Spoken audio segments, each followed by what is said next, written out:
Mells, how you doing, sir? Yo, what's up, man? Good morning. Yo, family, friends, Shawnee Culture. Got you on the line because something near and dear to my heart, which is obviously kidney disease. As a result of a lot of things that go on with our bodies, but my father suffered from diabetes and kidney failure, needed a kidney transplant. I have a friend right now just went through a kidney transplant. His best friend gave him the kidney. My dad wouldn't take my kidney. He wouldn't sign off on it, even though he was like, but you my son. If I have kidney problems, you going to have potential kidney problems, and then you only going to have one kidney. Right. Makes sense. Your father's a good man. So what sense does that make? Right. Well, you know what it is?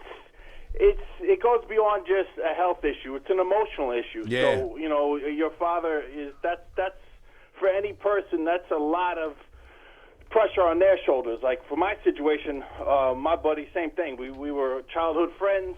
He never asked anybody to give him a kidney. It's one of those things you don't ask. You have every right to ask, but most people just won't do that. They feel awkward or whatever. So for my situation, I was the only one in his immediate circle to step up to offer to do it. So I definitely understand the concerns your father has. That is a lot to ask for somebody, but there's so much information out there that shows that, a person can live with one kidney. Oh, for sure. I think, my dad, it was more that diabetes and these things run so rampant, and heart disease runs so rampant in our family, even if you are eating healthy as you possibly can.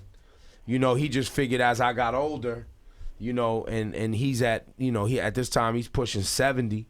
Right. He's like, you're going to give your kidney to me, and I've already lost my legs with diabetes, and you're going to try to keep me alive. I think in his, recipes to my dad, he had enough in some ways. Right. But this weekend is a big fundraiser around kidney disease. Yeah, the organization, National Kidney Foundation, they do fundraisers all over the country all the time. This time every year they do their annual Long Island Kidney Walk over at Eisenhower Park, which is a huge park in Hempstead. It's a great park. It's a family park. They have a huge play area for kids. So before and after the walk, it's a great place for family to hang out. The walk is always rain or shine. There's been plenty of years where it's been pouring out, but people are still out there walking. And the organization, they do a lot for bringing awareness to the world about kidney disease. And they do so much for patients, for donors, and just for bringing awareness again in general. And it's a great organization, so the walk is a great way to if you can, donate a few bucks to help them just spread the word. Look, and for those of y'all wondering, that are young and may not, having kidney disease or heart failure is not something that you think about on a daily basis. I'm going to tell you like this. If you out here eating foul, not drinking water at all, like I know some people, like my boy that just had his kidney transplant. And shout out to my boy Danny and my boy Jeremy. Jeremy gave Danny a kidney, but over in Jersey City by where I live, Danny didn't used to drink no water. Like his whole life. I know a lot of people. No, there's a lot. Yes. He would be like, well, I had Arizona iced tea. I was like, no. He would be. People think that just because they drink juice, that's healthy enough. Yeah. Juice? No, water has no taste. Don't get Shawnee started on his water talk. Yeah. No, but in this room, Scotty Beam is just now getting to her water game. Some people say, hey, beer's got water in it. That should be good enough. No.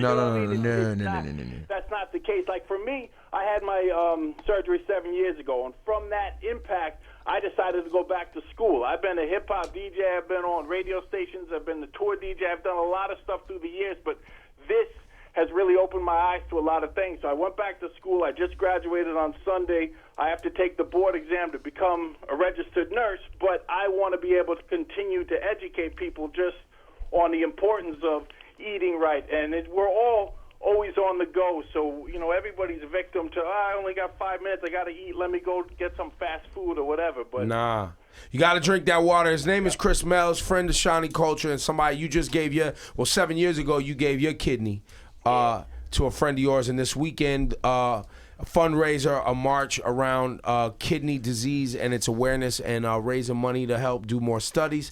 And obviously I'm sure there are people out here who are on the list for getting a transplant, which could take a long time. There's people out here yeah, listening those lists who take only forever. have like 15% use of their kidneys, Yep. or less than that, and have to be on dialysis 2 times a week to make sure their kidneys flush out correctly. So, where can people go and get more information, Chris?